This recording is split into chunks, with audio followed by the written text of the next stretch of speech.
है हम देखने वाले आत्मिक युद्ध के बारे में। आप लोग आत्मिक युद्ध में गुजरते हैं? कितने लोग गुजरते हैं? कमल भाई ज्यादा हाथ दिखा रहे हैं। कमल भाई ज्यादा गुजरते हैं, ऐसा नहीं है, वो सब लोग गुजरते हैं ना। तो हर एक विश्वासी को आत्मिक युद्ध से गुजरना आवश्यक ही है। अविश्वासी तो शैतान के अधीन में है ही है। ओके, उसको पता ही नहीं चलता कि मैं आत्मिक युद्ध से गुजर रहा हूँ या नहीं गुजर रहा हूँ। वो तो बोलता है कि मेरे कर्मों का ही मैं क्या बोलते हैं, प्रतिफल मेरे कर्मों के द्वारा ही, मेरे नसीब के द्वारा ही मैं ऐसा हूँ, है ना। तो लोग नसीब, कर्म, ये सारी चीजें सोचते हैं, लेकिन याद रखिए एक विश्वासी जो है उसको आत्मिक युद्ध से हमेशा गुजरना ही है। ओके, उसके पास आत्मिक युद्ध है। तो जिस दिन हमने यीशु मसीह को स्वीकार किया उस दिन से जो है हम आत्मिक युद्ध में उतर चुके हैं। ओके, और उस दिन से जो है हम शैतान के विरोधक बन चुके हैं।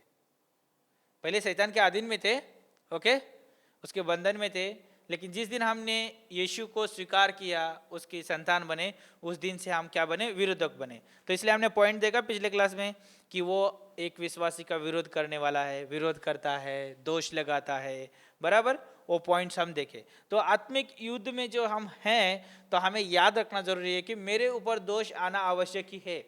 किधर से आएगा, कैसा तीर आएगा, हमें पता नहीं है। ओके, तो हमें तैयार होना। कई बार होते हैं ना, हम बोलते कि हम इतना सब कुछ कर रहे है ना, हम इतना मेहनत कर रहे, लेकिन हमारे ऊपर ही क्यों ऐसा होता है, हमारे विरोध में ही क्यों वो सारी चीज़ें होती है। तो मेरे पास भी सवाल थे कुछ क्लास में आने से पहले, लेकिन याद रखो ये क्लास जो है सिर्फ आपके साथ नहीं है, लेकिन मेरे साथ भी बात किया। हमारे पास ये चीज़ें हो सकती है, हम इतना सब कुछ करते हैं लेकिन हमारे विरोध में, हमारे ऊपर ही सवाल क्यों आते हैं। लेकिन याद रखें कि हम आत्मिक युद्ध में हैं। शैतान दोष लगाने वाला और लेके आएगा, ऐसे चीजें लेके आएगा जहां से हम उम्मीद भी नहीं कर सकते हैं। ओके, हमें याद रखना है कि हम आत्मिक युद्ध में हैं। हम आत्मिक युद्ध में हैं तो ये सारी चीजें आना आवश्यक ही है। तो आप ना चाहते हुए भी आएगी। आप सोचोगे कि आज मेरा दिन बहुत अच्छा जाने वाला है। जिस दिन आप सोचोगे, जिस समय आप सोचोगे, उसके बाद तुरंत ही आपके पास साथ कुछ होगा, क्योंकि आपने बयान कर दिया शैतान के सामने। फिर वो तैयार है उसके हथियार लेके। हाँ अच्छा है, ओके, तुम्हारा दिन मैं शुभ करता हूँ। बोलते हैं ना कि वो ट्रेन में बैठने वाले यात्रियों को बोलते हैं कि आपका क्या बोलते हैं,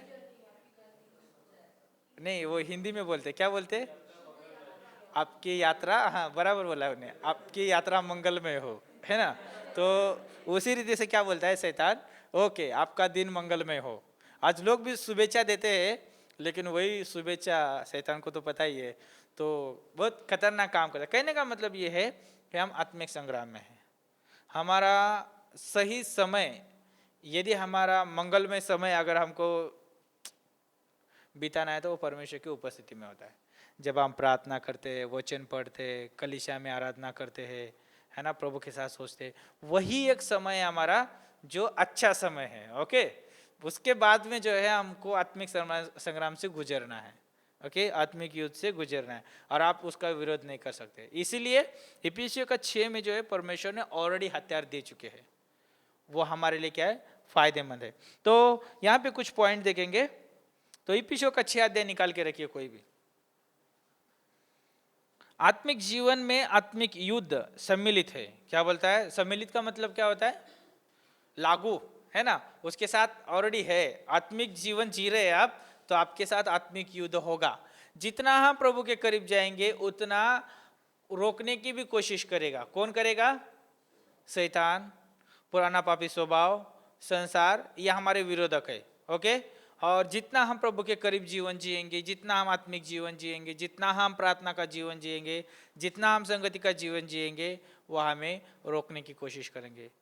उदाहरण के लिए आप कंपनी में काम करते हो और यहाँ पे क्लास में आपको आना है ना, आपको प्रार्थना में आना है, संगति में आना है, और बॉस आपको बोलेगा कि आप नहीं जा सकते हैं। क्या ये विरोध हुआ? यस, विरोध हुआ, ये रुकावट बनी। आपको कहाँ जाना था? प्रभु की संगति में, और ये क्या हो गई? रुकावट हो गई। क्या आप आत्मिक संग्राम में हैं? यस, अब आत्मिक संग्राम में, तो निराश होने की जरूरत नहीं है।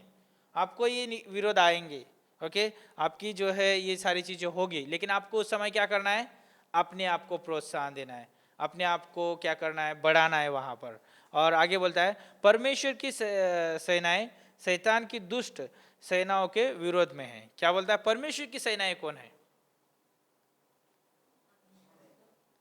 परमेश्वर की सेना हम ही है और स्वर्गदूत भी है।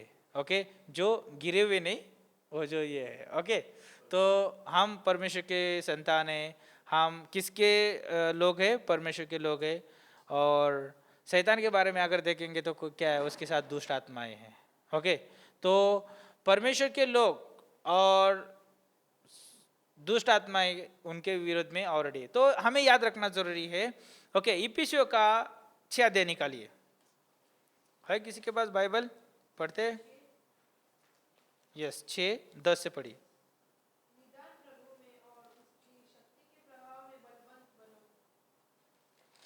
6 अध्याय 10 पंक्ति।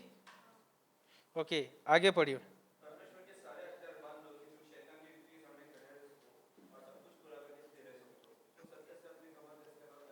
12 पंक्ति।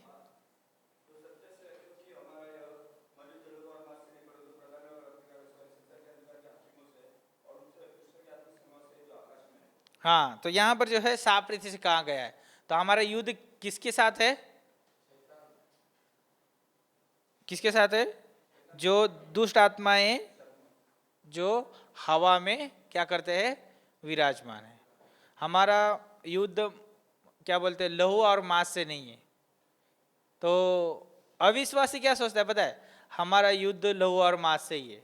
यानी उसने मुझे थप्पड़ मारा है एक, तो मैं उसको 2 थप्पड़ मारूंगा। उसने विरोध में मेरे काम किया तो मैं उसके विरोध में काम करूंगा, है ना? वो बदले की भावनाएं रखते हैं। लेकिन एक विश्वासी जानता है कि उसका युद्ध किसके साथ है? जो दुष्ट आत्माएं और हवाओं में जो सेनाएं हैं शैतान की, उसके साथ है। उनके साथ हम लड़ते हैं। ओके, कैसे लड़ते हैं? प्रार्थना के द्वारा, वचन के द्वारा, संगति के द्वारा। जो हथियार यहाँ पर दिए हुए है ना, सुसमाचार के द्वारा, ये सारे हथियार आप बाद में जरूर पढ़िए, वो सब हथियार हम कवर नहीं करेंगे। ओके, तो आपको ये हथियार पढ़ना है बाद में। ओके, तो दानियल की किताब उसका 10 अध्याय 1 से 13 पंक्ति। दानियल 10 1 से 13। दूसरा राजा 6 से लेके 8, सॉरी, दूसरा राजा 6 अध्याय 8 से लेके 18 पंक्ति। दूसरा राजा 6 अध्याय 8 से 18। प्रकाशित वाक्य 12 7 से 17। प्रकाशित वाक्य 12 7 से 17। मैं आपको एक आसान तरीका बताता हूँ क्लास के दौरान। ओके, आपको पंक्ति अगर लिखना हो ना, तो पंक्ति सीधा मत लिखो, पंक्ति उल्टा लिखने की कोशिश करो, तो आपको जो है ना कभी मिस नहीं करोगे पंक्ति। तो वचन, अध्याय और फिर नाम। नाम तो आपने सुना है, लेकिन हम भूलते कहाँ पर है? अध्याय और वचन भूलते हैं। तो वचन अध्याय लिखोगे तो नाम तो आपको आसानी से आएगा, तो आप एक भी पंक्ति मिस नहीं कर पाओगे। तो कई बार हम क्या करते हैं, पहले वो प्रकाशित वाक्य लिखने में बैठते हैं, लेकिन वचन और अध्याय भूल जाते हैं। तो वचन अध्याय लिखो और उसके बाद में पंक्तियाँ, वो किताब का नाम लिखो, तो आप पंक्तियाँ सही से लिखोगे और दोबारा पूछोगे नहीं कि हाँ आपने क्या बोला था। ओके, ये नौबत आएगी नहीं। ओके, तो अगला पॉइंट ये है, आत्मिक युद्ध के क्षेत्र या शारीरिक और दैहिक नहीं है, परंतु सामर्थ्यशाली और आत्मिक होते हैं। क्या बोलते हैं उसको? शस्त्र बोलते हैं। हाँ, तो हमें याद रखना जरूरी है कि जो आत्मिक युद्ध में जो है हम शारीरिक शस्त्र से लड़ नहीं सकते हैं, लेकिन ये कैसे होते हैं? सामर्थ्यशाली और आत्मिक होते हैं। तो आत्मा का युद्ध जब रहता है तो हम आत्मिक रीति से ही लड़ सकते हैं। ओके, और ये सामर्थ्य के साथ, जो आत्मिक सामर्थ्य के साथ ही लड़ सकते हैं। तो हमें सामर्थ्य कौन देता है? फिलिपियों का 4:13 के अनुसार परमेश्वर हमें सामर्थ्य देता है, यीशु मसीह हमें सामर्थ्य देता है लड़ने के लिए। ओके, तो आत्मिकता का स्रोत कौन है? परमेश्वर है। ओके, तो आत्मिक जीवन जीते हैं तो आत्मिक युद्ध में परमेश्वर के सामर्थ्य से हम लड़ सकते हैं, ना कि हम शारीरिक शस्त्र के द्वारा। शारीरिक शस्त्र कैसे लड़ाया जाता है? उसके द्वारा शारीरिक लड़ाई होती है ना। राजा लोग जो है अपने समय पे वो लड़ाई करते थे, अभी भी होता है ना, भारत और पाकिस्तान के विरोध में, है ना, बड़े बड़े बॉम्ब डाले जाते हैं, है ना, और क्या बोलते हैं, बहुत सारे हथियार है उनके पास, है ना। तो उसके साथ द्वारा लड़े जाते हैं, वो जो है एक शारीरिक युद्ध हो गया। लेकिन आत्मिक युद्ध जो है आत्मिक चीज़ों के द्वारा ही लड़ा जाता है, उसको शारीरिक चीज़ें जो इस्तेमाल किए नहीं जाते। यदि एक विश्वासी आत्मिक युद्ध में जो है शारीरिक चीज़ें लेके जो है लड़ने की कोशिश करता है, तो उसका युद्ध जो है गलत है। कई बार होता है एक विश्वासी दूसरे विश्वासी के ऊपर आक्रमण कर सकता है शारीरिक रीति से, लेकिन वो सही नहीं है। ओके, हम आत्मिक युद्ध में हैं तो हम आत्मिक रीति से ही हमें उसका सामना करना पड़ेगा। हमारे लिए वचन है, प्रार्थना है ना, उसके माध्यम से हम जो है सामना कर सकते हैं। और उस व्यक्ति के लिए हम प्रार्थना कर सकते हैं कि प्रभु इसके मन को बदल दे, है ना। वचन से जो है हम खुद को प्रोत्साहन दे सकते हैं, हम खुद को जो है सामर्थ्य बना सकते हैं। वचन के द्वारा हम प्रार्थना कर सकते हैं, प्रार्थना के द्वारा युद्ध जीता जाता है। समझे इस बात को? ओके, तो इफिसियों का 6:12 से लेके 12, इफिसियों का 6:12, दूसरा कोरिन्थियों 10:1-10, 2 से 5 पंक्ति। आत्मिक युद्ध में एक विश्वासी को विश्वास पर, वचन की सच्चाई पर, परमेश्वर के सामर्थ और मसीह में अपनी स्थिति पर आवश्यक भरोसा रखना। तो आसान इसमें शब्द में, विश्वासी को वचन, सामर्थ और मसीह में भरोसा रखना है। वचन, सामर्थ और मसीह में भरोसा रखना आत्मिक युद्ध में। ओके, जब हम मसीह में बने हैं तो हम डगमगाने वाले नहीं है, क्योंकि मसीह स्रोत है, मसीह लड़ेगा। ओके, वचन पे हम बने हैं। ओके, तो उदाहरण पता है, तो मत्ती के 7 अध्याय में है ना, 2 बुद्धिमान ने घर बनाया, आंधी आई, ओके, तूफान आए, ओके, बाढ़ आई, लेकिन क्या वो घर गिरा? नहीं गिरा, वो स्थिर रहा। ओके, तो उसी रीति से अगर आप भजन संहिता पहला अध्याय 3 पंक्ति, जो वृक्ष जो है नदी के तीर पे लगाया हुआ रहता है वो मजबूत होता है। यिर्मयाह का 17:8 के हिसाब से भी, वो 8 के हिसाब से वो वृक्ष कैसा होता है? मजबूत होता है। भले धूप लगे, उसको पतझड़ का समय आए, तो भी अपनी ऋतु में फलता है। कहने का मतलब ये है, मसीह में स्थिर होने से, वचन पे स्थिर होने से, मसीह में बने रहने से, उसके सामर्थ्य से हम आत्मिक युद्ध जीत सकते हैं। तो 2 कोरिन्थियों 6:7 पंक्ति, 2 कोरिन्थियों 5:7 पंक्ति। 2 कोरिन्थियों 5:7 पंक्ति ये बोलता है, हम रूप को देख के नहीं लेकिन विश्वास से चलते हैं। कैसे चलते हैं? विश्वास से। रूप का मतलब क्या होता है पता है?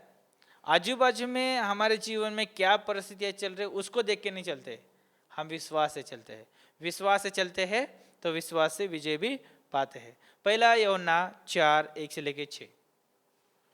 तो अभी एक विश्वासी को क्या करना चाहिए युद्ध के समय, आत्मिक युद्ध के समय एक विश्वासी को क्या करना चाहिए?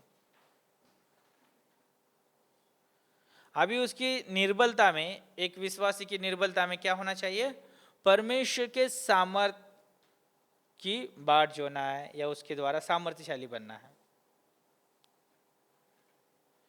पता है यशायाह की किताब 40 में क्या बोला है?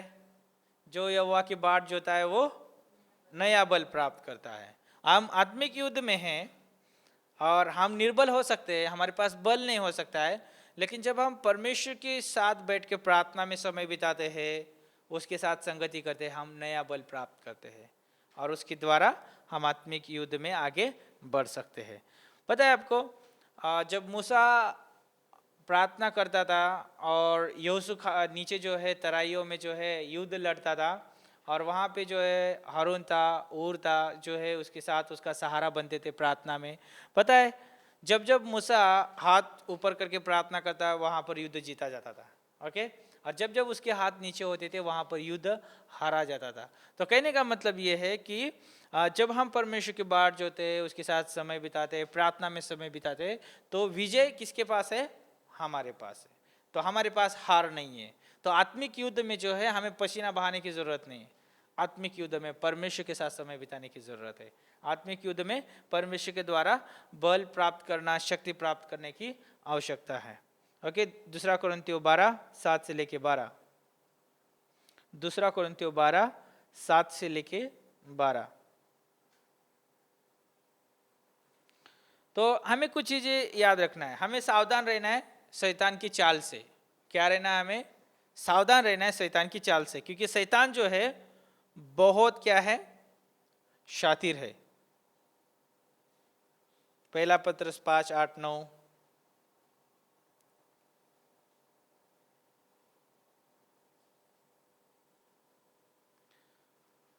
आत्मा में प्रार्थना करते रहना है।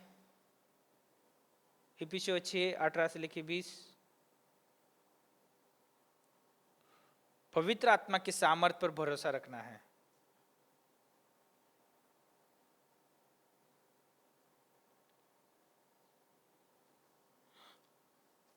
विश्वास से उस प्रकाश में चले जिसमें मसीह ने हमको बुलाया है।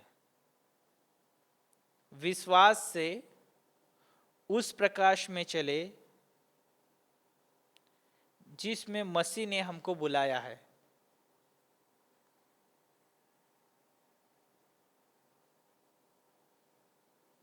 विश्वास से उस प्रकाश में चले जिसमें मसीह ने हमको बुलाया है। पहला यूहन्ना 5:1 से लेके 5 सुन सकते हैं। शैतान और इस संसार में उसकी दुष्ट सेनाओं के विरुद्ध एक सफल आत्मिक युद्ध के लिए एक विश्वासी को आत्मिक हथियारों से सुसज्जित होकर आत्मिक शस्त्रों से युद्ध करना आवश्यक है। यानी अगर हम जो शैतान और उसकी दुष्ट आत्माओं के साथ अगर युद्ध करना चाहते हैं, आत्मिक युद्ध, तो हमारे पास आत्मिक हथियार होना आवश्यक है। उसमें हम माहिर होना आवश्यक है। तो कौन से आत्मिक हथियार है? प्रार्थना करना, वचन, है ना, और सुसमाचार। ओके, ये हम, और धार्मिकता। ओके, ये हमारे हथियार है। ओके, इससे हमें क्या नहीं होना है? अलग नहीं होना है। ओके, अलग होंगे तो शैतान क्या करेगा? हमको निराश कर सकता है। ओके, ये था पॉइंट्स कुछ। और एक टॉपिक के बारे में जस्ट दो चार मिनट में हम देखेंगे और इस क्लास को हम यहाँ पे बंद करेंगे। समय के बारे में। ओके, किसके बारे में?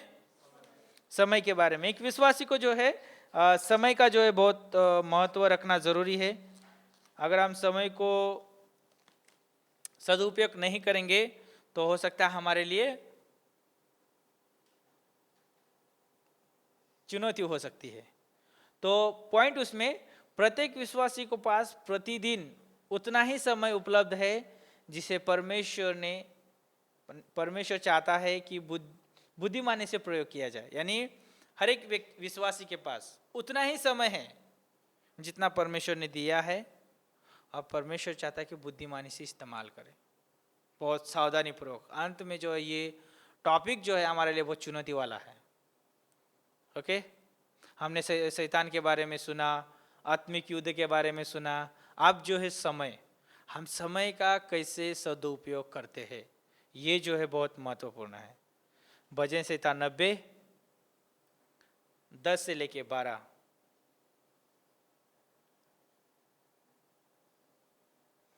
इफिसियों का 5:13 से लेके 18।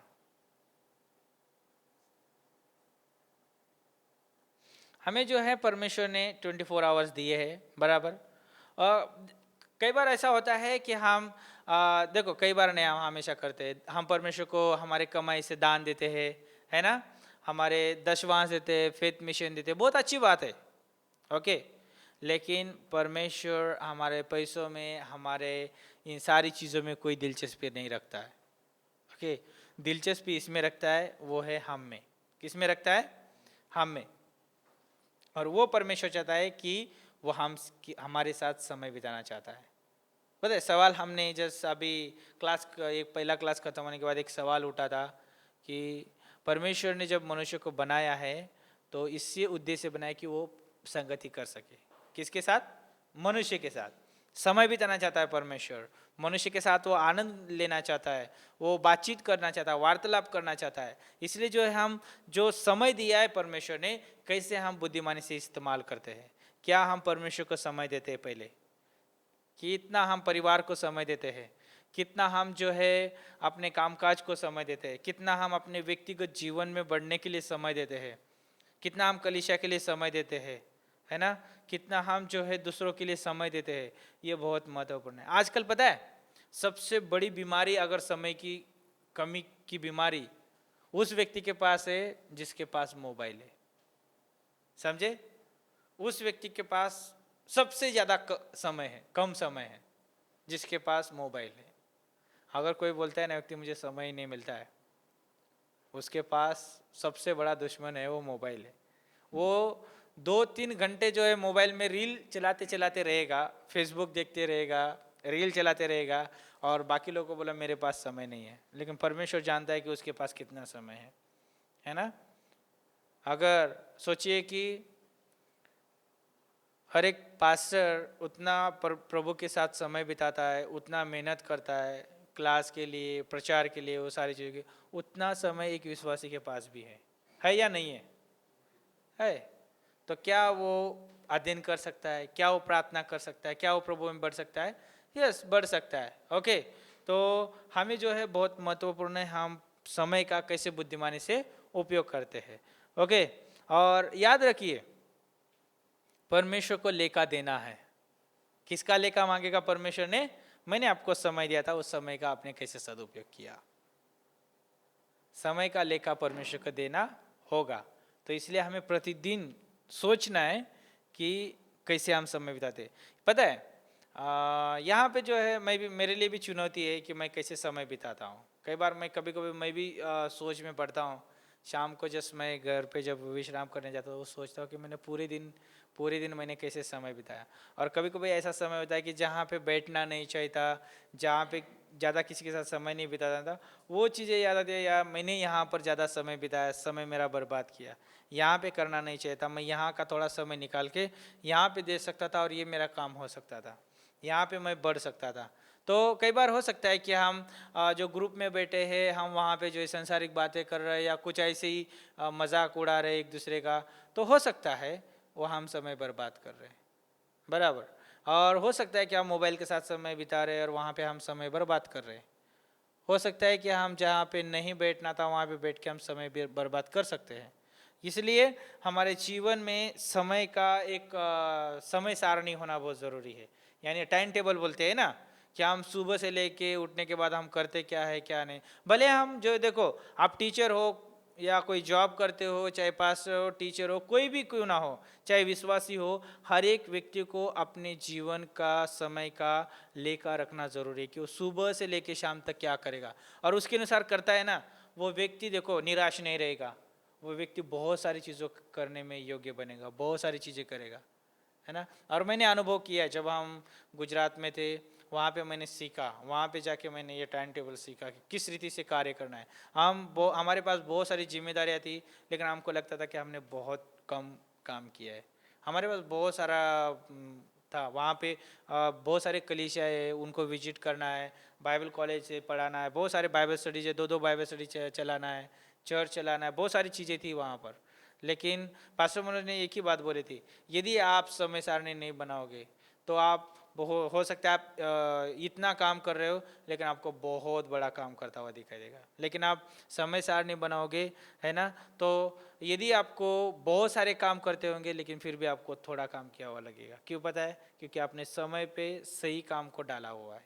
तो वहाँ पे हमने सीखा और सच में हमने अनुभव किया कि हम जब बिना समय सारणी का हम करते थे तो थोड़ा काम करते तो बहुत थक जाते थे, लेकिन हमने समय सारणी बनाया, उसके बाद में हमने जितना काम किया बहुत प्रगतिशील रहा।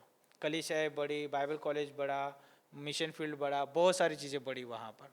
तो कहने का मतलब ये है कि जब हम समय को सही से इस्तेमाल करते हैं तो हम खुद बढ़ते हैं और दूसरों के लिए भी आशीष का कारण बनते हैं और परमेश्वर उससे प्रसन्न रहता है। अगला पॉइंट, अतीत बहुत अधिक सोचना या उचित नहीं है, क्योंकि हम उसे परिवर्तित नहीं हो सकते। यानी जो बीत गया समय जो है उसके बारे में ज्यादा सोचने की आवश्यकता नहीं है। साधारण शब्दों में बीते हुए समय के बारे में ज़्यादा सोचने की ज़रूरत नहीं है, क्योंकि वो हमें परिवर्तित नहीं कर सकता है। जो बीत गए 5 मिनट हम कैसे जिए वो मायने नहीं रखता, लेकिन जो आने वाले जो 5 मिनट है, जो आने वाला समय जो है, वो कैसे जीते वो बहुत मायने रखता है। तो बीते हुए समय के बारे में चिंता मत करिए, छोड़ दीजिए उसको, वो निराश कर सकते हैं आपको। ओके, आपको जो है सोचने में पीछे लेके जा सकते हैं, लेकिन हमें आगे बढ़ना है। ओके, तो समय को ध्यान में रखते हुए बीते हुए समय को भूल जाइए, लेकिन आने वाले समय को देखते हुए आप क्या करना है, आगे बढ़ना है। फिलिपियो का 3:12 से लेके 15, फिलिपियो 3:12 से लेके 15।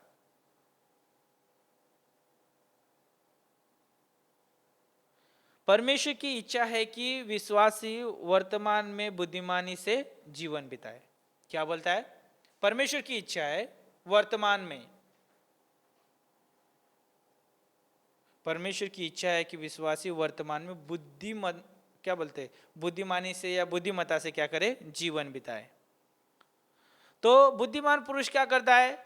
सही समय का सदुपयोग करता है ना? सही समय पे सही कार्य करता है, सही समय पे वो कटनी काटता है, सही समय पे सारी चीजें करता है। पता है नीति वचन का 6:6 में क्या बोलता है? आपको पता होगा।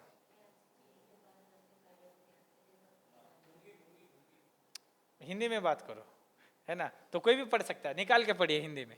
और वो पंक्ति जो है बहुत खूबसूरत है, निकाल के पढ़िए,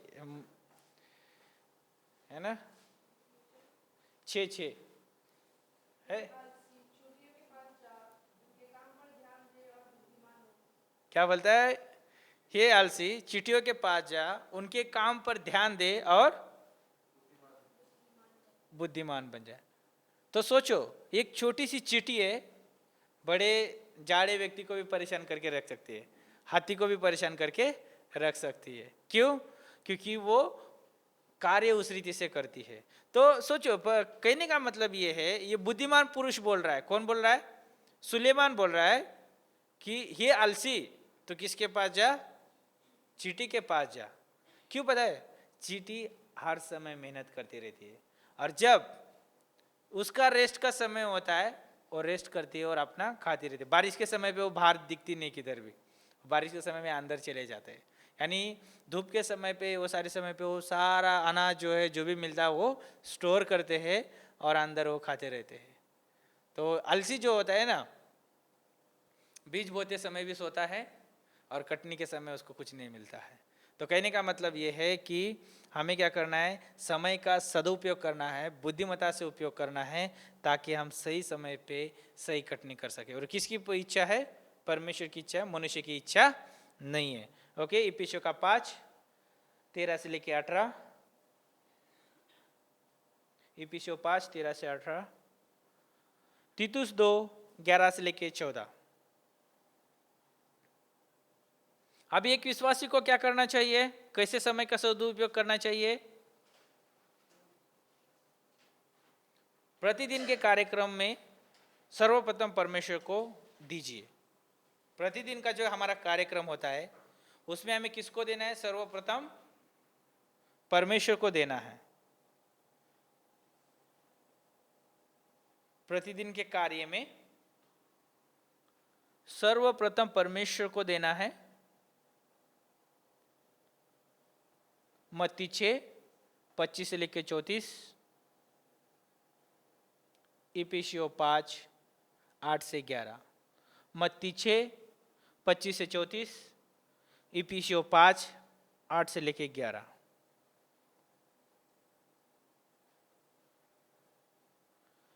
उन बातों को और गतिविधि को दूर रखो जो व्यस्त में समय की बर्बादी है और परमेश्वर की दृष्टि में है। ओके, यानी कहने का मतलब, जो ऐसी गतिविधियों को, ऐसे कार्य को दूर रखो जो परमेश्वर के नजर में क्या है? वो बर्बादी है। ऐसे कार्यों को हमें दूर रखना है। ऐसे कार्य को हमारे पास रखना ही नहीं है। कहने का मतलब मोबाइल में ज़्यादा समय बिताना हमारा क्या है, व्यर्थ है। ओके, उससे बेहतर है कि हम किसी को जो है प्रोत्साहन दे सकते हैं, प्रार्थना कर सकते हैं, वचन पढ़ सकते हैं, है ना। किसी व्यक्ति के जीवन में हम निवेश कर सकते हैं। ओके, या कोई हमारी जिम्मेदारी हो सकती है, हम कार्य करना है, अपने परिवार को मेहनत करना है तो वो मेहनत कर सकते हैं। ओके, कई बार कुछ ऐसे लोग भी है जो है अपनी वाइफ काम पे जा रही है, ओके, और वो भाई जो है टीवी लगा के अपने घर में जो है मस्त टीवी देखता है। वाइफ आएगी, खाना बनाएगी, खाना खिलाएगी, कपड़ा धोएगी, साफ सफाई करेगी, सब कुछ करेगा, सिर्फ वो सोएगा। ऐसे भी लोग पाए जाते हैं, है ना। क्या कर रहा है वो, समय की बर्बादी। कुछ कुछ ऐसे भी हो सकते हैं कि भाई अभी अगर सिंगल व्यक्ति की बात करें तो अगर जॉब पे जाता है या कुछ अलग रूम पे रहता है, तो अगर उसकी बात करें तो वो व्यक्ति क्या करता है, जॉब पे तो जाएगा टाइम पे, लेकिन घर पे आने के बाद कोई साफ सुथरा नहीं है, अपना एरिया, ओके, बिछाना ऐसा ही पड़ा हुआ है, कपड़े कोई धोए हुए नहीं है, फिर वो ढूंढता है कि मैं अभी कौन से कपड़े पहन के जाऊँ, है ना। बहुत सारी ऐसी चीज़ें हो सकती है। क्यों? क्योंकि उसने समय पे उस कार्य को ना किया हो। तो इसलिए बहुत ज़रूरी है कि हमें जो ऐसी चीज़ें जो है परमेश्वर की दृष्टि में जो बर्बादी की चीज़ें लगती है, तो उसका हम दूर करना है। और कैसे सीख सकते हैं हम? वचन के द्वारा, प्रार्थना के द्वारा और क्लासेस के माध्यम से हम सीखते हैं कि कैसे सदुपयोग कर सकते हैं। ओके, बस ये सुनने में अच्छी लग रही है लेकिन करने में टफ जाएगी, लेकिन हमको करना है। यदि हम सुन रहे और करते नहीं है तो हमको जो है फिर वो चिट्ठी के पास जाना, अभी बोले तो चिट्ठी से पूछना बोले तो बहुत टफ जाएगा, है ना। तो बाइबल ने ऑलरेडी लिखा है कि उसको हमें फॉलो करना है। अंत में बुद्धिमान के साथ वर्तमान में रहना, जबकि अतीत के विषय चिंता ना हो और भविष्य के लिए कोई